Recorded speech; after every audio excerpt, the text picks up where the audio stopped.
Balik lagi bareng aku Ina. Di video kali ini aku bakal sharing kira-kira gimana sih Mbak Ina caranya kita mengukur loyalitas customer. Oke, cara mengukur loyalitas customer itu gampang banget sebenarnya.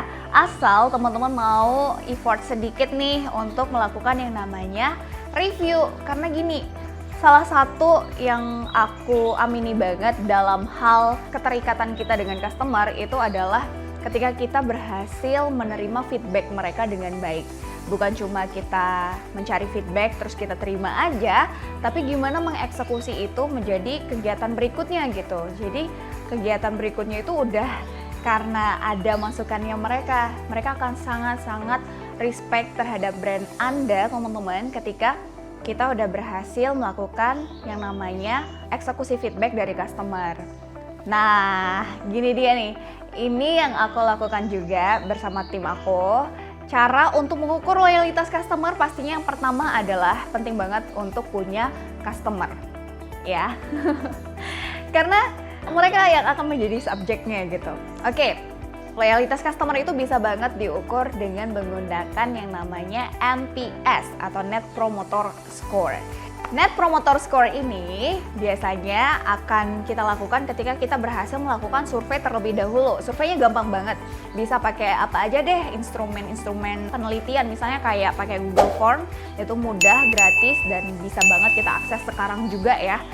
Oke, langkah-langkah untuk menentukan NPS atau Net Promoter Score itu bisa dengan mengklasifikasikan jawaban dari customer yang sudah kita survei tadi dengan mengkategorikan mereka menjadi 3 ya. Nanti ada promotor, pasif, sama detraktor. Oke, ketiganya ini punya nilai yang beda-beda. Jadi ketika mereka berhasil menjawab 9 sampai 10 nilainya, mereka termasuk promotor.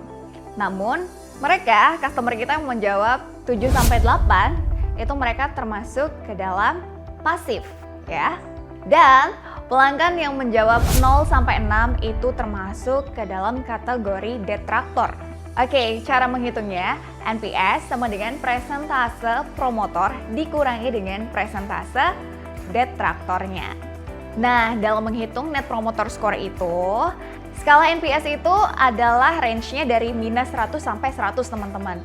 Jadi singkat kata bisa nanti di akhir itu ditambahkan persen ya, dikali 100. Sebagai contoh, misalnya Anda melakukan survei kepada 100 orang dan hasilnya adalah 75 orang itu tergolong sebagai promotor, 15 orang tergolong sebagai pasif, dan 10 orang tergolong sebagai detraktor. Berarti NPS-nya adalah promotor dikurangi detraktor, yaitu 75% dikurangi 10% sama dengan 65%. Oke, dan teman-teman bisa melihat ya dari hasil presentasenya, kan udah ketahuan nih 65%. Baru deh lihat benchmarknya. Benchmarkingnya tuh ada banyak banget di Google, tergantung ya lini bisnis teman-teman atau bidang bisnis teman-teman itu tergerak di bidang apa gitu. Jadi bisa dilihat rata-ratanya seperti apa. Di sini aku udah ngerangkumin beberapa pertanyaan yang bisa ditanyakan ke customer untuk mendapatkan nilai NPS-nya. Oke, pertanyaan pertama bisa dengan menanyakan ke customer kita kira-kira dari skala 1 sampai 10 seberapa besar sih mereka akan merekomendasikan brand atau perusahaan kita kepada teman atau koleganya. Yang kedua, dari skala 1 sampai 10 seberapa besar sih keinginan mereka untuk merekomendasikan nama produk atau nama servis jasa yang kita tawarkan kepada teman atau kolega mereka. Yang ketiga, tanyakan kepada mereka apa sih alasan mereka memberikan nilai tersebut. Yang keempat, tanyakan juga bagaimana caranya agar kami bisa meningkatkan experience atau pengalaman saat Anda menggunakan produk atau jasa kami.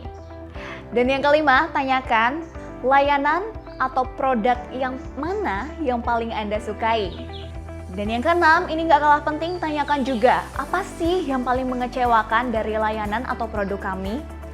Dan yang ketujuh, ini yang terakhir, jangan lupa untuk tanyakan apa yang sekiranya bisa kami lakukan untuk membuat Anda jauh lebih happy. Nah, dari ketujuh pertanyaan ini adalah sampel ya teman-teman, bisa disesuaikan dengan bisnis atau usaha teman-teman masing-masing. Terus gaya bahasanya juga bisa disesuaikan ya, sesuai dengan audience mappingnya. Apakah mereka termasuk golongan milenial atau kolonial, itu bisa banget di otak-atik gitu. Intinya adalah seperti itu. Nah, selanjutnya, dengan menerapkan tadi apa yang udah aku jelasin tentang NPS, aku harap teman-teman udah bisa mengukur loyalitas customernya ya. Karena angka presentasi itu penting banget. Oke, sekarang berarti teman-teman udah bisa nih mengukur loyalitas customer di usaha masing-masing dengan menggunakan yang namanya tadi NPS atau Net Promoter Score. Mulai sekarang silahkan mulai diukur, tanyakan feedback ke customernya, bisa dengan template yang tadi atau disesuaikan ya. Kenapa ini menjadi penting teman-teman? Balik lagi, karena we cannot improve what we cannot measure. Jadi kalau kita mau ikhtiar bareng-bareng lewat video-video ini tentang gimana ngebahagiain customer, bikin mereka jadi loyal, bikin mereka retain gitu kan.